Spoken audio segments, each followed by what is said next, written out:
కరీంనగర్ కార్పొరేషన్లో కౌంటింగ్ కోసం అధికారులు అన్ని ఏర్పాట్లు పూర్తి చేస్తున్నారు. పోలింగ్ ముగిసిన అనంతరం అత్యంత కీలక దశ అయిన బ్యాలెట్ బాక్స్ల భద్రత, కౌంటింగ్ ఏర్పాట్లపై ఎన్నికల అధికారులు ప్రత్యేక దృష్టి సారించారు.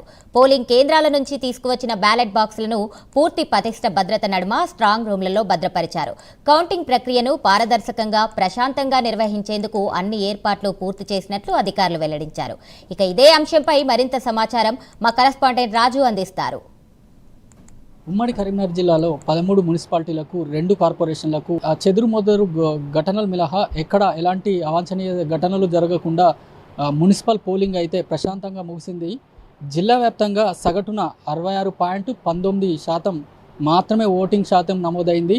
మరోవైపు ఆ పోలింగ్ ప్రక్రియ ప్రశాంతంగా ముగిసిన అనంతరం అత్యంత కీలక దశ అయిన బ్యాలెట్ బాక్సులను భద్రపరచడం తో పాటు ఇటు కౌంటింగ్ ఏర్పాట్లపై ఎన్నికల అధికారులు అయితే ప్రత్యేక దృష్టి సారించారు. పోలింగ్ కేంద్రాల నుంచి తీసుకువచ్చిన బ్యాలెట్ బాక్సులను పూర్తి భద్రత నడుమ కౌంటింగ్ సెంటర్లకు అయితే తరలించి స్ట్రాంగ్ రూమ్లలో అయితే భద్రపరిచారు.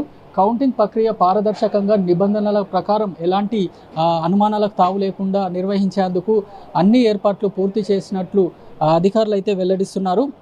పోలింగ్ ముగిసిన వెంటనే ప్రతి పోలింగ్ కేంద్రం వద్ద బ్యాలెట్ బాక్సులను ఎన్నికల సిబ్బంది అభ్యర్థులతో పాటు ఏజెంట్ల సమక్షంలో సీల్ అయితే చేశారు.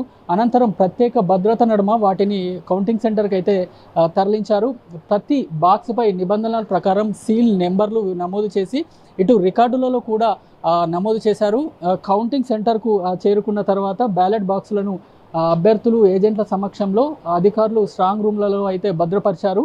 ఎటువంటి అవాంఛనీయ ఘటనలు జరగకుండా స్ట్రాంగ్ రూమ్లలో పరిసర ప్రాంతాల్లో కట్టుదిట్టమైన భద్రతా ఏర్పాట్లు అయితే చేశారు. స్ట్రాంగ్ రూమ్ల వద్ద 3 అంచెల భద్రత అమలు చేస్తున్నట్లయితే ఇటు పోలీస్ అధికారులు అయితే చెప్తున్నారు.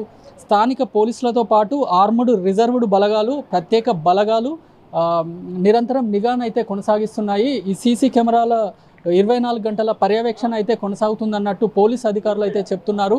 ఇక కౌంటింగ్ ఏర్పాట్ల విషయానికి వస్తే అధికారులు అన్ని ఏర్పాట్లు పూర్తి చేశారు. ఆ కౌంటింగ్ హాల్లో టేబుల్ల అమరిక, సిబ్బంది నియామకం, మైక్రో అబ్జర్వర్ల నియామకం, ఈ సీసీ కెమెరాల ఏర్పాటు, ఫలితాల ప్రకటనల విధానాల అంశాలతో పాటు ఖచ్చితంగా అమలు చేస్తున్నారని అయితే తెలుస్తోంది. కౌంటింగ్ ప్రక్రియ మొత్తం వీడియో రికార్డింగ్ కూడా చేయనున్నారు. పారదర్శకంగా పెద్దపీట వేస్తూ ప్రతి దశను నిబంధనల ప్రకారం అయితే నిర్వహించనున్నారు. అయితే కౌంటింగ్ వద్ద పోలీస్ బందోబస్తు అయితే కొనసాగనుందని అయితే తెలుస్తోంది. అభ్యర్థులు, వారి ఏజెంట్లు, ఎన్నికల అధికారులతో పాటు అనుమతి పొందిన కొంతమంది సిబ్బందికి మాత్రమే కౌంటింగ్ హాల్లోకి ప్రవేశం అయితే ఉంటుంది. మొబైల్ ఫోన్లు, ఎలక్ట్రానిక్ పరికరాల వినియోగంపై కూడా పరిమితులు అయితే విధించారు. కౌంటింగ్ సందర్భంగా ఎటువంటి ఉద్రిక్తతలు తలెత్తకుండా ముందస్తు చర్యలు అయితే తీసుకుంటున్నారు. కౌంటింగ్ సెంటర్ పరిసర ప్రాంతాల్లో కూడా 144 సెక్షన్ కూడా అమలు చేస్తున్నారు. గుంపులుగా చేరడం, సంబరాలు నిర్వహించడం, ర్యాలీలు చేయడం తాత్కాలికంగానైతే నిషేధించారు. ఫలితాల అనంతరం కూడా శాంతి భద్రతలకు భంగం కలగకుండా అదనపు పోలీస్ బలగాలను అయితే సిద్ధంగానైతే ఉంచారు. బ్యాలెట్ బాక్స్ల భద్రతకు అత్యంత ప్రాధాన్యత ఇచ్చామని, కౌంటింగ్ పూర్తిగా పారదర్శకంగా జరుగుతుందని, ఎలాంటి అనుమానాలకు తావు లేకుండా ప్రతి దశను పర్యవేక్షిస్తున్నామంటూ కూడా అధికారులు అయితే చెప్తున్నారు. మొత్తానికి ప్రశాంత వాతావరణంలో నిబంధనల ప్రకారం కౌంటింగ్ జరిపేందుకు అయితే అధికారులు అయితే ఇటు పటిష్ట చర్యలు అయితే చేపట్టిన పరిస్థితి అయితే కనబడుతోంది. ఇది ఇక్కడ కౌంటింగ్ సందర్భంగా కరీంనగర్లో నెలకొన్న పరిస్థితి. కెమెరామెన్ అరుణ్తో రాజు, ప్రైమ్ 9 న్యూస్, కరీంనగర్ నుంచి.